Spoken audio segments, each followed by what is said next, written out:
I had no choice on going into the service. My father was a submarine officer. I was raised on military bases all my life.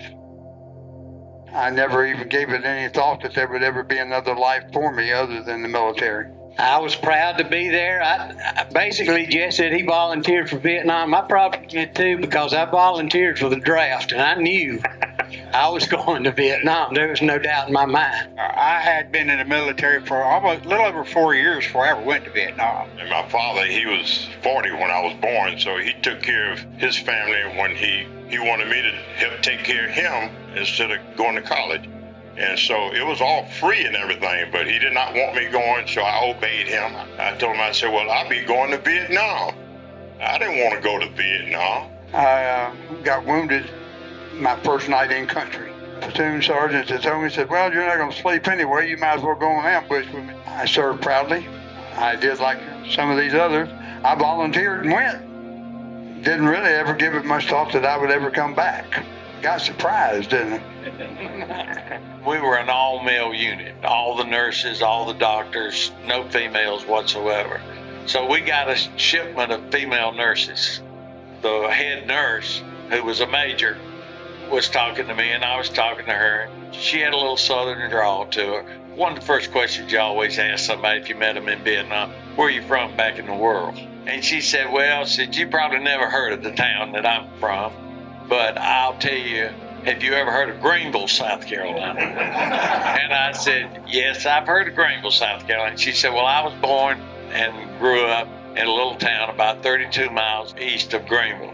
I said, it wouldn't have to be Anderson, South Carolina, was it? As a matter of fact, she worked for the doctor that delivered me. Her name was Frances Vandiver, and we kept in friendship for quite a while, up until her death. I asked 2 other guys, come on, let's go in the Marines. And they said, no, we ain't going no Marines. And they said, let's go in the Air Force. So I said, well, okay, we'll take the test. So 2 of us passed the test, and one of them didn't make it. So then I said, let's go in the Marine. And so they all agreed to go in the Marine, buddy. One thing stuck out in my mind, after I got home and got out of the Army, I started putting applications in for jobs, and we wouldn't put where it had on there, your military. Why didn't you put this down? You didn't do right on your application.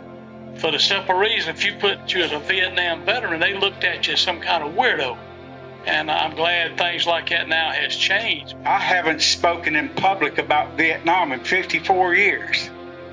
54 years it's been inside here eating me alive. If you're a kind of a bigger man like Tom down there, they're not going to ask you to go in any tunnels. If you're smaller like me, and I was a combat engineer too, they expected you to go. Getting on the flight to come home, wearing my ribbons and everything, and I went in the bar and he said, I was in the Marine Corps too, so I'm gonna let you have a shot on that. 7, 8, 9 years ago, you didn't see these kind of hats on anybody. It wasn't something that we were allowed to be proud of, I guess. It's a brotherhood, and it's not like anything else you'll ever see. I got a twin brother. We joined the Marine Corps at the same time. We've been part of what's called Vietnam era twin study. It's the longest studied twin pairs in the history of mankind. And there were 6,000 twin pairs during the Vietnam War, where one served in Vietnam and the other served in a branch service but did not serve in Vietnam. I tried my best to get Vietnam out of my head, but it wouldn't. No matter what you tried to do, it was still there. It wouldn't leave. And a lot of guys can't remember things. Some guys remember in color. I was 19, thought I was invincible, and I probably turned out to be. I didn't get a Purple Heart, so I learned how to dodge, and I was kind of small. I wasn't as big a target as some of these guys. After being shot, I had 2 guys to carry me to the helicopter out in the field where other people had been killed out there. And the helicopter pulled away before I was able to get on there. So it was receiving too much fire.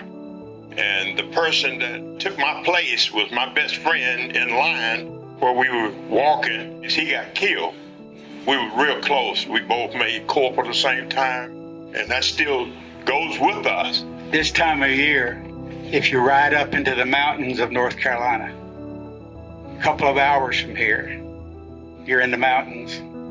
They remind me of Vietnam. The fingers of the mountains, the way they run down, and you hump that with a rucksack on your back that weighed about 125 to 150 pounds. You don't think you can do it? You can do it. And we did this for 3 or 4 weeks, every day, same routine. Get on a Huey, fly out 700, 800, 900 clicks, search the area. You'd get occasional sniper fire. If we were fortunate enough, we could go home in 12 to 13 months. They didn't have that option. So they wanted their best to kill you. And somebody asked me one time, they said, Jesse, what's it like? And I said, well, let me tell you this. When you're hunting a man trying to kill him, and that same man is hunting you, trying to kill you, it puts a different perspective on the game. It's for real.